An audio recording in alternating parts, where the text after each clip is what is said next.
बाजरीच्या पिठाची खमंग खुसखुशीत आठवडाभर टिकणारी मसाला पुरी करण्यासाठी सर्वात आधी आपण एका मिक्सरच्या भांड्यामध्ये 10 ते 12 मिरच्या, 10 ते 12 लसूण पाकळ्या, थोडंसं जिरं टाकून हे बारीक वाटून घ्यायचं.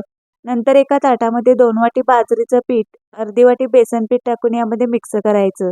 या पिठामध्ये 4 चमचे पांढरे तीळ, 2 चमचे ओवा, 1 चमचा हळद, 1 चमचा जिरे पावडर, 1 चमचा धने पावडर, चवीनुसार मीठ, 1 चमचा बेडगी मिरची पावडर टाकायची, 4 चमचे तेल टाकायचं आणि वाटून घेतलेलं हे वाटण टाकायचं. बारीक चिरून घेतलेली मेथी टाकायची आणि हे सर्व चांगलं मिक्स करून घ्यायचं. नंतर यामध्ये गरम केलेलं थोडं थोडं पाणी टाकून याचा घट्ट गोळा मळून घ्यायचा. नंतर हाताला थोडं तेल लावून या पिठातला एक गोळा घ्यायचा आणि याची अशी हातावर पुरी तयार करून घ्यायची. अशा सर्व पुऱ्या तयार करून घ्यायच्या.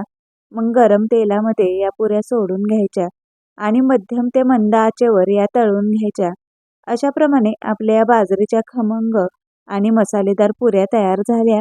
या पुऱ्यांमध्ये तुम्ही मेथीच्या भाजीऐवजी पालकाची भाजी सुद्धा टाकू शकता. लहान मुलं भाज्या खात नाहीत, तर अशा पद्धतीने जर त्यांना टिफिनसाठी किंवा घरी खाण्यासाठी अशा पुऱ्या बनवल्या तर ते नक्कीच आवडीनं खातील. चला तर मग अशाच रेसिपी पाहण्यासाठी माझ्या चॅनलला सबस्क्राईब केलं नसेल तर सबस्क्राईब नक्की करा.